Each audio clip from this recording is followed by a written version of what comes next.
Assalamualaikum friends, welcome to Marzhira Blossoms. இன்னைக்கு நம்ம சேனல்ல பார்க்க போற ரெசிபி ஒரு ஸ்வீட் ஐட்டம் Malidha.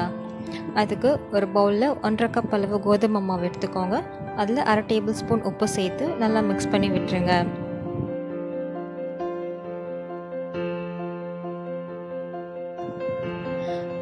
கொஞ்சம் கொஞ்சமா தண்ணி சேர்த்து சப்பாத்திக்கு மாவு பிசைற மாதிரி நல்லா பிசைஞ்சு எடுத்துக்கோங்க. இந்த ஸ்வீட் பார்த்தீங்கன்னா மோஸ்ட்லி நிறைய முஸ்லீம் ஸ்வீட்டில் செய்வாங்க. இந்த மாதிரி நல்லா சாஃப்டாக பிசைஞ்சு எடுத்துக்கோங்க.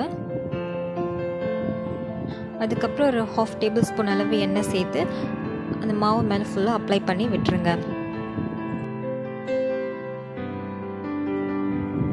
அதுக்கப்புறம் நம்ம கொஞ்சமாக மாவு எடுத்து சப்பாத்திக்கு உருட்டுற மாதிரி உருட்டிக்கணும்.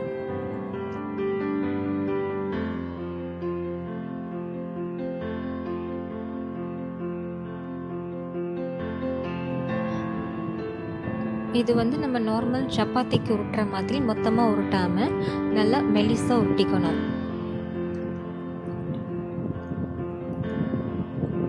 பார்த்தீங்கன்னா இந்த மாதிரி நல்லா மெலிசா இருக்கணும்.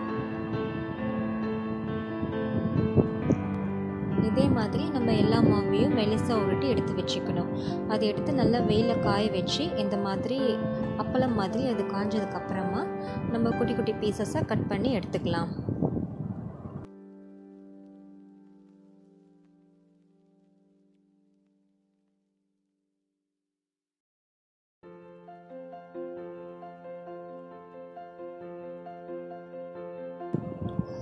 கட் பண்ணி வச்சுருக்கிற பீசஸை இந்த மாதிரி எண்ணெயில் போட்டு அப்பளம் பொரிக்கிற மாதிரி பொரிச்சு எடுத்துக்கணும்.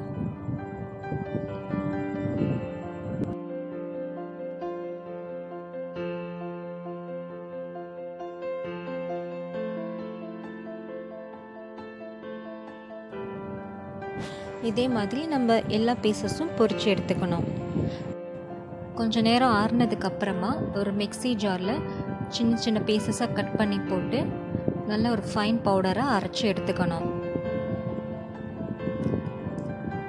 அது கூட ஒரு 4 டேபிள் ஸ்பூன் சர்க்கரை, உங்களுக்கு சுகர் வேணும்னா நீங்கள் எக்ஸ்ட்ரா கூட ஆட் பண்ணிக்கலாம். அது கூட ஒரு 5 ஏலக்காய் இதை சேர்த்து நல்லா ஒரு பவுடராக அரைச்சிக்கணும். அவ்வளோதான், நம்மளோட சூப்பரான ஸ்வீட் Malidha ரெடி. இதை நீங்களும் உங்கள் வீட்டில் ட்ரை பண்ணி பாருங்கள், உங்களுக்கும் ரொம்ப பிடிக்கும். இந்த வீடியோ உங்களுக்கு பிடிச்சிருந்ததுன்னா லைக் பண்ணுங்கள், ஷேர் பண்ணுங்கள், சப்ஸ்கிரைப் பண்ணுங்கள், மறக்காமல் பெல் பட்டனை கிளிக் பண்ணிவிடுங்க. தேங்க்யூ ஃபார் வாட்சிங் மை வீடியோ.